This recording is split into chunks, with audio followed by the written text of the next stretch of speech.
ඇත්තටම අපි අවස්ථා ගණනාවකදී මේ පොලිස්පතිවරයාත් මුණ ගැහෙන්න ආවා ප්‍රියන්ත වීරසූරිය මහත්තයාත් මුණ ගැහෙන්න ආවා.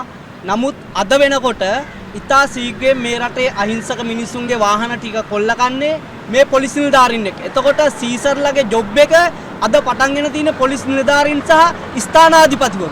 එතකොට මේ පැමිණිලි සීසර්ලගේ බාර ගන්න කිසිසේත්ම මේ රටේ නීතියක් නැහැ. ඒ වගේම තමයි දේපල අත්පත් කරගන්නන්ගේ කියලා හොර සංගමයක් දාගෙන මේ රටේ දේපල ටික කොල්ල කනකම් පොලිස්පතිවරයා ඇතුළු පොලිස් දෙපාර්තමේන්තුව නිදිද කියලා අපි අහනවා. එතකොට අද මේ වෙනකොටත් පොලිස් පොත්වල අලවන්න බැරි ලේඛනයක් වෙන සීසර්ලගේ සීසින් ඕඩර්ස් කොහොමද ශ්‍රී ලංකා පොලිසිය අලවන්නේ?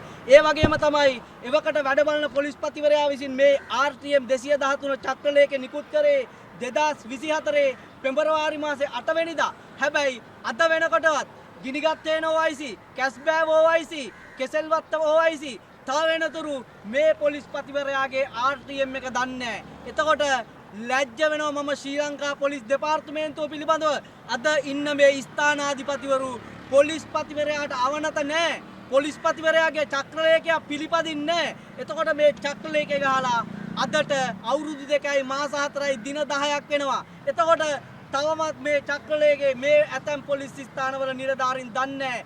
පහුගිය දවස්වල හිඟුරක්ගොඩ පොලිසිය නිලධාරීන් දෙන්නෙක් ගිහලා බලහත්කාරයෙන් අරන් ගියා. ඊයේ කෙසෙල්වත්ත පොලිසිය ට්‍රැෆික් රාල හාමිලා දෙන්නෙක් ගිහලා ගුණසිංහපුර බස් ස්ටෑන්ඩ් එකේදී බස් එකක් අරන් දුන්නා. එතකොට මේවට මේ නිලධාරීන්ට විරුද්ධව නීතිය කවද ක්‍රියාත්මක වෙන්නේ? ඒක නිසා මම හිතනවා මේ චක්‍රලේඛය දැන් බලාත්මක නැහැ. අවුරුදු 2යි මාස 4ක් ගිහිල්ලත් මේ ඉන්න නිලධාරීන් මේ චක්‍රලේඛය දන්නේ නැත්නම් කඩිනමින් පොලිස්පතිවරයා කරන්න ඕන RTM එකක් අලුතෙන් නිකුත් කරන්න ඕන.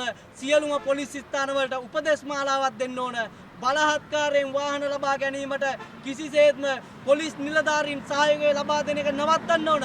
අද ශ්‍රී ලංකා පොලිසිය බල්ලා මාක්කයකට වැටලා තින්නේ. මොකද මේ රටේ මිනිසුන්ගේ දේපල කොල්ල කන ප්‍රධානම පිරිස අද පොලිස් නිලධාරීන්. ඒක නිසා මම අද මේ චක්‍රලේඛයේ ප්‍රසිද්ධිය ගිනි තියලා දානවා. මේ චක්‍රලේඛයෙන් තවදුරටත් වැඩක් නැහැ.